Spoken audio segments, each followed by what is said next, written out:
16ನೇ ಮಹಿಳಾ ದಿನಾಚರಣೆಯನ್ನ ಕರ್ನಾಟಕ ರಾಜ್ಯ ಸರ್ಕಾರಿ ನೌಕರರ ಸಂಘದ ನೆಲಮಂಗಲ ಶಾಖೆಯ ವತಿಯಿಂದ ಎಲ್ಲ ತಾಲೂಕಿನ ಪದಾಧಿಕಾರಿಗಳು, ಎಲ್ಲ ಇಲಾಖೆಯ ಅಧಿಕಾರಿಗಳು ಸಹಕಾರದೊಂದಿಗೆ ಈ ಒಂದು ಮಹಿಳಾ ದಿನಾಚರಣೆಯನ್ನ ಹಾಗೂ ಅನುಪಮ ಸೇವಾ ಪ್ರಶಸ್ತಿ ಮತ್ತು ಸರ್ಕಾರಿ ನೌಕರರ ಸಂಘದ ವಾರ್ಷಿಕ ಮಹಾಸಭೆಯನ್ನ ಇಂದು ಆಯೋಜನೆ ಮಾಡಿ ಎಲ್ಲ ನಮ್ಮ ತಾಲೂಕಿನ ಎಲ್ಲ ನೌಕರ ಬಂಧುಗಳು ಮತ್ತು ಹಾಗೆ ಮಾನ್ಯ ಶಾಸಕರು, ಎಲ್ಲ ಗಣ್ಯಮಾನ್ಯ ವ್ಯಕ್ತಿಗಳು, ಎಲ್ಲ ಇಲಾಖಾ ಅಧಿಕಾರಿಗಳು ಈ ಒಂದು ಕಾರ್ಯಕ್ರಮದಲ್ಲಿ ಭಾಗವಹಿಸಿ ಕಾರ್ಯಕ್ರಮವನ್ನ ಯಶಸ್ವಿಯಾಗಿ ನಡೆಸಿಕೊಟ್ಟಿದ್ದಾರೆ.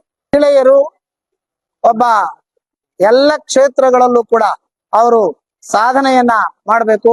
ಆ ಸಾಧನೆ ಇವತ್ತು ವಿವಿಧ ಎಲ್ಲ ಕ್ಷೇತ್ರಗಳಲ್ಲಿ ಒಬ್ಬ ಸಾಮಾನ್ಯ ಡಿ ಗ್ರೂಪ್ ಇಂದ ಹಿಡ್ಕೊಂಡು ಅಂತರಿಕ್ಷದ ವಿಮಾನವನ್ನ ಹಾರಾಟ ಮಾಡ್ತಕ್ಕಂಥ ಎಲ್ಲ ವಿವಿಧ ಕ್ಷೇತ್ರಗಳಲ್ಲೂ ಕೂಡ ಮಹಿಳೆಯರು ತನ್ನದೇ ಆದಂತಹ ಛಾಪನ್ನ ಮೂಡಿಸಿದ್ದಾರೆ. ಅದರ ಹಿಂದೆ ಪುರುಷರು ಸಹಕಾರವನ್ನ ನೀಡ್ತಾ ಇರೋದ್ರಿಂದ ಮಹಿಳೆಯರು ಎಲ್ಲ ಕ್ಷೇತ್ರಗಳಲ್ಲೂ ಮುಂದಿದ್ದಾರೆ.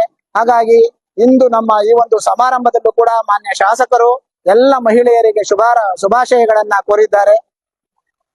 ಬರೀ ನಾಗೇಶ್ ಒಬ್ಬರೇ ಅಲ್ಲ, ಅಧ್ಯಕ್ಷರೊಬ್ಬರೇ ಅಲ್ಲ, ನಮ್ಮ ತಾಲೂಕು ಕರ್ನಾಟಕ ರಾಜ್ಯ ಸರ್ಕಾರಿ ನೌಕರರ ಸಂಘದ ಎಲ್ಲ ವಿವಿಧ ಹಂತದ ಎಲ್ಲ ಪದಾಧಿಕಾರಿಗಳ ಶ್ರಮ ಇಂದು ಈ ಒಂದು ಕಾರ್ಯಕ್ರಮ ಯಶಸ್ವಿಯಾಗಲಿಕ್ಕೆ ಎಲ್ಲ ಇಲಾಖಾ ಅಧಿಕಾರಿಗಳ ಶ್ರಮ ಹಾಗೆ ಎಲ್ಲ ನೌಕರ ಬಂಧುಗಳು ನಮ್ಮ ಮೇಲೆ ಇಟ್ಟಿರ್ತಕ್ಕಂಥ ವಿಶ್ವಾಸದಿಂದ ಇಷ್ಟೊಂದು ಅದ್ಧೂರಿಯಾಗಿ ವೈಭವೋಪೇತವಾಗಿ ಈ ಒಂದು ಕಾರ್ಯಕ್ರಮ ಮೂಡಿ ಬರಲು ಸಹಕಾರಿಯಾಗಿದೆ.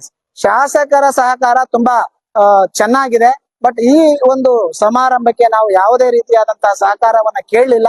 ಅವರು ಹೇಳಿದ್ರು ಮುಂದಿನ ಸಮಾರಂಭದಲ್ಲಿ ನಾವು ಅದ್ಧೂರಿಯಾಗಿ ಇದಕ್ಕಿಂತಲೂ ವೈಭವೋಪೇತವಾಗಿ ನಾನೇ ಎಲ್ಲವನ್ನ ನಿಂತು ಮುಂದಿನ ವರ್ಷದ ಮಾರ್ಚ್ 8ರಂದು ನಡೀತಕ್ಕಂಥ ಮಹಿಳಾ ದಿನಾಚರಣೆಗೆ ಸಂಪೂರ್ಣವಾದ ಸಹಕಾರವನ್ನ ಕೊಡ್ತೀನಿ ಅಂತ ಹೇಳಿದ್ರು. ಅವರ ಎಲ್ಲ ಸಹಕಾರನ ಎಲ್ಲ ಇಲಾಖಾ